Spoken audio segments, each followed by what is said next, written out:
प्रिय बंधुगण समस्त को मो पाठशाला को स्वागत। आम पूर्वर आलोचना करुले सरसुपदर गोपीनाथ महांती बहुचर्चित उपन्यास परजारू संगृहित सरसुपदर अवस्थिति विषय में आम पूर्वर आलोचना करुले। सरसुपदर गोटे 22 घर थिबा गोटे गाँ 3टी साहिर विशिष्टर गोटे गाँ एवं आम आलोचना करुले तांकर जमी बाड़ी खेत विषय केमिति धुआपत्र मांडिया अलसी जड़ा कांदुल इत्यादि से माने करती। गाँव रे आम देखुला गोटे छोट परिवार परजा साहिर गोटे परिवार शुक्रुजानीर परिवार। शुक्रुजानीर 2 पुओ 2 झील तारी स्त्री 3 वर्ष पूर्वर साग तुलिबा पाई जाई सबुदिन पाई से ताकू बाघ नहीं गला एवं शुक्रुजानी खुशीर सहित 2 पुओ 2 झील को लेकिन बसवास करुची। ताकू केबे मध्य खंडिए कौपिनी के मांडिया जाऊर अभाव हेनी। शुक्रुजानी तारी सबु भविष्यत कथा को चिंता करुची। तांकरी पुअर नाती इत्यादि हेकी तांकर केमिति घर संसार करिवे एवं विराट जमी से माननको पाई केमिति उटे संग्रह करिवो से कथा मध्य आमे आलोचना करुथिले एवं से मध्य गोटे ठीक से भले डोमा हेबो एवं गाँर मझिरे गोटे गोजिया पत्थर हेकी से मिंटी करी देखुथिबो। एई भली अनेक कथा भाबु थाए प्रतिदिन एवं रात्रि घटी आसे। आमे वर्तमान आलोचना करिवा राति घटी जाए। शुक्रुजानी बाहर बल को चिन्हे ताहारी खाली भरोसा रखे आउ कहारी नुहे। शुक्रुजानी केवल सबु बेले निजर बाहुबल उपरे विश्वास करे। निजर बाहुबल थिले सबु संभव बोली से चिंता करे एवं काहाको मध्य से केबे खातिर करे नाही आउ काहा उपरे विश्वास मध्य करे नाही।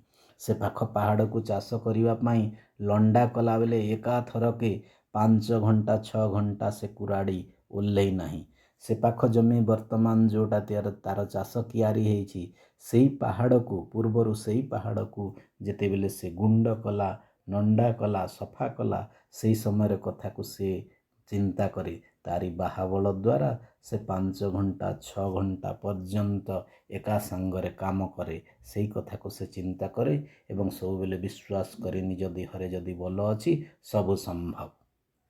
अधिकारी हाकिम साहबर 2 महण ओजन बोझकू काउड़ी बाहुंगी करी एकुटिया से उठेई नहीं पहाड़ डंगर बण झोला नाल लंघी केते थर मांकड़ झोला कि काकिरी गुम्मा बंगलारे पहुंचई आसी एवं से कथा को चिंता करुची ता देहरे यदि अधिकांश बल अच्छी से से हाकिमी मानकर अधिकारी मानकर से समय ऑफिसर मानकर बोझ को जोड़ा संग्रह करा जाउथिला अनेक कर आकार रे ताकू बाहुंगी करिकी बा काउड़ी भार साहाଯ୍य से दीपटे नहीं कि अनेक पहाड़ पर्वत लंघिकी बेले बेले मांकड़ झोला कि काकिरी गुमा बंगलारे नहीं कि पहुंचे ता देहरे बहुत शक्ति अच्छी से शक्ति को ही से विश्वास करुची। कोसे गले पैसा गोटे कोष नेला परे 3.5 किलोमीटर गला परे गोटे पैसा ताकू दिया जाउथिला एवं से आराम रे सेटा करि पारुथिला। आबू आबू बलुआ देहरे गोड़ पेंडा तार पथर चमड़ाटी तार वर्षाती तारी देह को से देखुची मोटा मोटा है कि शरीर गुड़ाक पेंडु पेंडु भली हेछि तारी शरीर रे गोड़ रे हाथ रे एवं तारी शरीर चमड़ा मध्य गोटे वर्षाती भली हेछि। कायला बेमार पड़े नाही ताकू केबे मध्य कौनसी बेमार बा रोग वैराग्य ताकू हुए नाही। बयस 50 को धक्का खाइला 50 वर्ष से डेई सारी। मांडिया जाने ठीक ताहारी परी टोका दिने जहा से थिला ताहा ही वृषाल देह मुह पिला मुह परी सरल भोक शोष माने नाही खाली हस।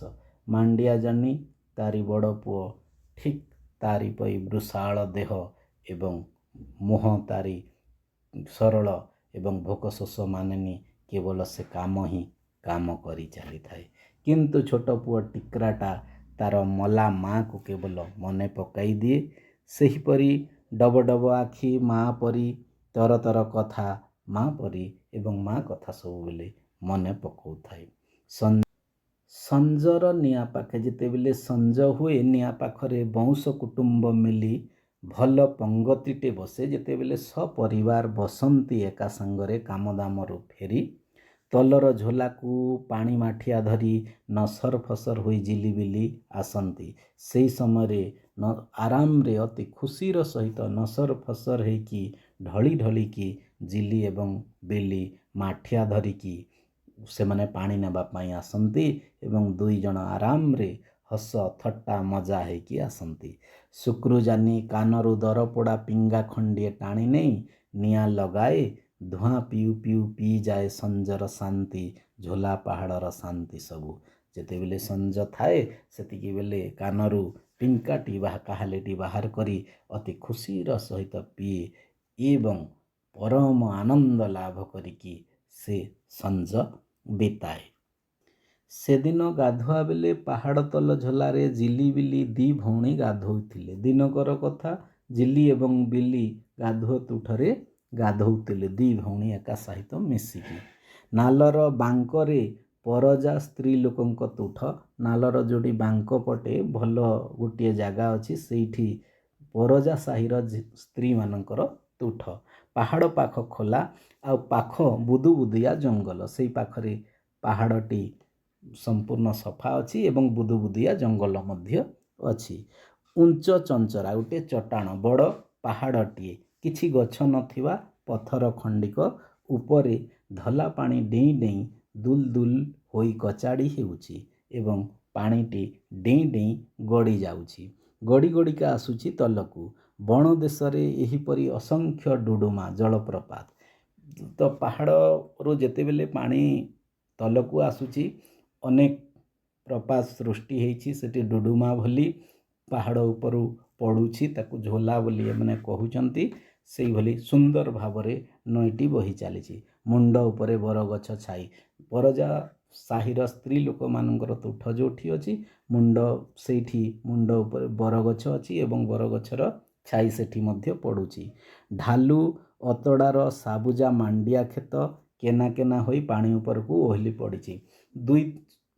ନଈର ଦୁଇ ବା ନାଲର ଦୁଇ ପାଖରେ ସେମାନେ ମାଣ୍ଡିଆ କରିଛନ୍ତି ଏବଂ ମାଣ୍ଡିଆ କେନା ଗୁଡ଼ିକ ସେ ପାଣି ଉପରକୁ ଓହଳି ପଡ଼ିଛି। ଏଭଳି ସୁନ୍ଦର ଦେଖାଯାଉଛି।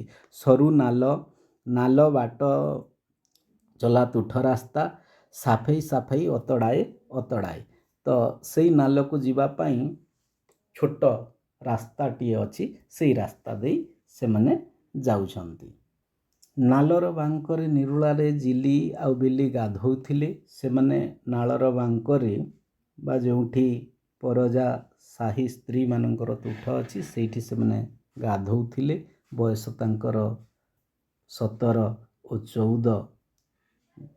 ଝିଲି ଏବଂ ବିଲିର 17 ଏବଂ 14 ବୟସ। ଦୁଇ ଜଣ ଧାଙ୍ଗଡ଼ି। ପରଜାର ଗାଧୋଇବା ଅଭ୍ୟାସ ଅନୁଯାୟୀ ଦିହିଯାକ ଲଙ୍ଗଲା। ସେ ପରଜା ସାହିର ସ୍ତ୍ରୀ ଲୋକମାନେ ସେଇଠି ଗାଧୋଉଥିଲେ। ଯେତେବେଳେ ସେମାନେ ଗାଧୋଉଥିଲେ, ସମ୍ପୂର୍ଣ୍ଣ ଉଳଗ୍ନ ଅବସ୍ଥାରେ ସେମାନେ ଗାଧୋଉଥିଲେ। ଜଳ ସାମ୍ନାକୁ ମୁହଁ କରି ତାର ପିନ୍ଧା ପାଞ୍ଚିଆ, ନଈ ପଟକୁ ମୁହଁ କରି ତାର ପାଞ୍ଚିଆ ବା ଆମେ ଯାହାକୁ କହୁଁ କରିଆ ବା ଟାୱେଲ ଖଣ୍ଡିକ ଚଟାଣ ଉପରକୁ କାଚୁଥିଲା। ଚଟାଣ ଉପରେ ରହିକି କାଚୁଥିଲା ବା ତାକୁ ସଫା କରୁଥିଲା। ବିଲି ପାଣି ମାଠିଆଟାକୁ କାଖରେ ଥୋଇ ଦେଇ ବଳା ଗଣ୍ଠିଏ ପାଣିରେ ବସି ପଡ଼ିଥିଲା। ଝିଲି ଏବଂ ବିଲି ସେମାନେ ସୁନ୍ଦର ଭାବରେ ସେମାନେ ଗାଧୋଇଥାନ୍ତି। ଖଟା ଚିଲି ଫଲକୁ ସାବୁନ ଫେଣରେ ମୁଣ୍ଡ ରଗଡ଼ୁଥିଲା। ଚିଲି ଫଲ, ସେମାନେ ଗୋଟେ ଫଲକୁ ମୁଣ୍ଡ ସଫା କରିବା ପାଇଁ ବ୍ୟବହାର କରୁଥିଲେ ଏବଂ ବେଲେ ବେଲେ ପାଣିରେ ମୁଣ୍ଡକୁ ମାଡ଼ି ଦେଇ ଦୁଇ ହାତରେ ପାଣି ଚବର ଚବର କରୁଥିଲା। ଉଭୟ ଝିଲି ଏବଂ ବିଲି ଆରାମରେ ନିର୍ଭୟ ଭାବରେ ସେଇଠି ଗାଧୋଉଥାନ୍ତି। ଏତିକି ବେଳେ ଝୋଲା ସେକର ଢିପ ଉପରେ ଭାର କାଉଡ଼ି ବାହୁଙ୍ଗି ବୋହି କପାଲର ଝାଲ ପୋଛି ପୋଛି ଚାଲିଗଲେ ପରଜା ଯୋଡ଼ିଏ। ସିଧା ଆଖି। ସେହି ସମୟରେ ପରଜା ସାହିର ଅନେକ ଲୋକ ବାହୁଙ୍ଗି ନେଇକି ଯାଉଛନ୍ତି, ଭାର କରିକି ସେମାନେ ଯାଉଛନ୍ତି, କିନ୍ତୁ ଆଖି ତାଙ୍କର ସିଧା, କୁଆଡ଼େ ମଧ୍ୟ ଦେଖୁନାହାନ୍ତି। ତଳେ ତଳେ ଝୋଲା କୁଲେ କୁଲେ ଉଣ୍ଡି ଉଣ୍ଡିକା କୋଲି ଗଛରେ ହରଡ଼ ଚଢ଼େଇ ଖୋଜିବା ବାହାନାରେ କାନ୍ଧରେ ବନ୍ଧୁକ ପକାଇ ଏକର ସେକର ହେଉଥିଲା ଆଉ ଜଣେ ଲୋକ। କିନ୍ତୁ ଅନ୍ୟ ଜଣେ ଲୋକ, ଆଗନ୍ତୁକ ଜଣେ, ସେଇ ଅଞ୍ଚଳର ନୁହେଁ, ଅନ୍ୟ ଜଣେ ଆସିକି ହରଡ଼ ଚଢ଼େଇ ଖୋଜିବାର ବାହାନାରେ ବନ୍ଧୁକଟିଏ ଧରି ତଲେ ତଲେ ଝୋଲା କୁଲେ କୁଲେ ଉଣ୍ଡି ଉଣ୍ଡିକା କୋଲି ଗଛରେ ହରଡ଼ ଚଢ଼େଇ ଖୋଜିବା ବାହାନାରେ, ସେ ହରଡ଼ ଚଢ଼େଇ ଖୋଜିବା ବାହାନାରେ ସେ ସେପଟେ ଦେଖୁଛି, କାନ୍ଧରେ ବନ୍ଧୁକ ରଖିକି ଦେଖୁଛି। ସେ ସଭ୍ୟ ଜଗତର ଲୋକ, ସେଇ ଲୋକଟି ହେଉଛି ସଭ୍ୟ ଜଗତର ଲୋକ। ସେ ପ୍ୟାଣ୍ଟ ସାର୍ଟ ମଧ୍ୟ ପିନ୍ଧିଛି, କାରଣ ସେ ଜଙ୍ଘିଆ ପିନ୍ଧିଥିଲା। ସେହି ସମୟରେ ଯାହା ବ୍ୟବହାର ହେଉଥିଲା ପ୍ୟାଣ୍ଟ ବା ଜାଙ୍ଘିଆ ପିନ୍ଧିଥିଲା, ଅଧା କାମିଜ ମଧ୍ୟ ପିନ୍ଧିଥିଲା।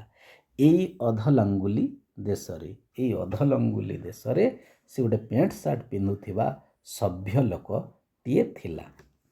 ସେ ଅଧିକାରୀ ହାକିମ, ସେ ଅଫିସର ମଧ୍ୟ ଥିଲା, ହାକିମ ଥିଲା, କାରଣ ସେ ବଣ ଗାର୍ଡ଼ ବା ବଣ ଜଗିବା ପାଇଁ ଯେଉଁ ନିଯୁକ୍ତି କରାଯାଉଥିଲା, ଜଙ୍ଗଲ ଗାର୍ଡ଼, ଫରେଷ୍ଟ ଗାର୍ଡ଼ ବା ଜମାନ ଚପରାସୀ ଥିଲା। ତାର କାମ ବଣ ଜଗିବ, କିଏ ବଣ ହାଣି ପକାଉଛି ନିଘା କରିବା, ଧରପଗଡ଼ କରିବା, ଗର୍ଜନ କରିବା ଇତ୍ୟାଦି ତାରି କାମ। ଜଙ୍ଗଲ ସୁରକ୍ଷା ପାଇଁ ଯାହାକୁ ଦିଆଯାଇଥିଲା ସୁରକ୍ଷା ଦାୟିତ୍ୱରେ ସେଇ ଲୋକ ଥିଲା। ସେଇ ଲୋକ ଧୀରେ ଧୀରେ ଲୁଚି ଲୁଚିକି ଛପି ଛପିକି ଉଭୟ ଯେତେବେଳେ ଗାଧୋଉଥିଲେ ତାଙ୍କୁ ଦେଖୁଥିଲା। ଜଙ୍ଗଲ ଜମାନର ଏ ଅଞ୍ଚଳକୁ କମାନ ଗସ୍ତ ପଡ଼ିଲା। ସେହି ସମୟରେ ତାକୁ ଏଇ ଅଞ୍ଚଳକୁ ଗସ୍ତ କରିଦିଆଗଲା ଏବଂ ସେ ଆସିଲା।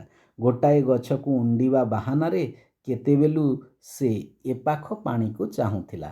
ହଠାତ୍ ଦୃଷ୍ଟି ପଡ଼ିଲା ଜିଲିର। କିଲିକିଲିଆ ହୋଇ ଉଠି ପଡ଼ିଲେ।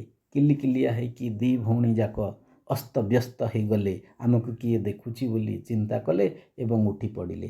ଜିଲି ତାର କାଚିବା ଲୁଗା ବଢ଼େଇ ହୋଇ ପଡ଼ିଲା। ବିଲି ଭଉଣୀ ପଛଆଡ଼େ ଲୁଚିଯାଇ ଇଆଡ଼କୁ ସିଆଡ଼କୁ ଚାହିଁ ପଛେଇ ପଛେଇ ହାତ ବଢ଼େଇଲା ବରଗଛ ଶିଅକୁ, ଯେଉଁଠି ତାର ନାଲି ଲୁଗା ଖଣ୍ଡିକ ପବନରେ ଦୋହଲୁଥିଲା। ଜିଲି ତାର କାଚିବା ଲୁଗାକୁ ସାଙ୍ଗେ ସାଙ୍ଗେ ଗୋଡ଼େଇ ହେଇଗଲା ଏବଂ ବିଲି କ'ଣ କଲା ନା, ବିଲି ସାଙ୍ଗେ ସାଙ୍ଗେ ଜିଲିର ପଛଆଡ଼େ ଯାଇକି ରହିଲା ଏବଂ ଧୀରେ ଧୀରେ ପଛପଟେ ଯାଇକି ବରଗଛ ଓହଲରେ ଝୁଲୁଥିବା ସେଇ ନାଲି ଲୁଗାଟାକୁ ସାଙ୍ଗେ ସାଙ୍ଗେ ନେଇ ଆସିଲା। ହସରେ ହସରେ ଝୋଲାରୁ ପାଣି ଛଳ ଛଳେଇ ଉଠିଲା। ଏହି ସମୟରେ ହସ ଖୁସିରେ ପାଣି ଗୁଡ଼ିକ ମଧ୍ୟ ଜୋରରେ ଡେଇଁ ପଡ଼ିଲେ। ଜମାନ ହସି ହସି ଛପିଗଲା ବୁଦା ଉହାଡ଼ରେ ଏବଂ ଜମାନ ମଧ୍ୟ ସାଙ୍ଗେ ସାଙ୍ଗେ ସେଇଠି ଉହାଡ଼ରେ ଲୁଚି ପଡ଼ିଲା। ତର ତର କରି ଗାଧୁଆ ଶେଷ କରି ଓଦା ଲୁଗା ଫଡ଼ ଫଡ଼ କରି ଦି ଭଉଣୀ ମାଠିଆ କାଖେଇ ଦୋହଲି ଦୋହଲିକା ଉଠିଗଲେ ପାହାଡ଼ର ଢାଲୁଏ ଢାଲୁଏ। ଅଦୃଶ୍ୟ ହେବା ଯାଏ ଜଙ୍ଗଲ ଜମାନ ଚାହିଁ ରହିଥିଲା। ଦି ଭଉଣୀ ସାଙ୍ଗେ ସାଙ୍ଗେ ଫଡ଼ ଫଡ଼ କରି ଲୁଗାକୁ ସଫା କଲେ ଏବଂ ପିନ୍ଧି ପକାଇଲେ ଏବଂ ଚାଲିଲେ, ଆରାମରେ ଚାଲିଲେ ଏବଂ ସେଇ ଦୁଇ ଭଉଣୀଙ୍କର ଆଖିରୁ ହଟିବା ଯାଏ ଜମାନଟି ତାଙ୍କୁ ଚାହୁଁଥିଲା। ନାକ ଫୁଲେଇ ଆଖିରେ ନିଆଁ ଜାଲି ଉଠୁପଡ଼ ଛାତିରେ ଏକା ଜାଗାରେ ଠିଆ ହୋଇ ଚାହିଁ ରହିଥିଲା।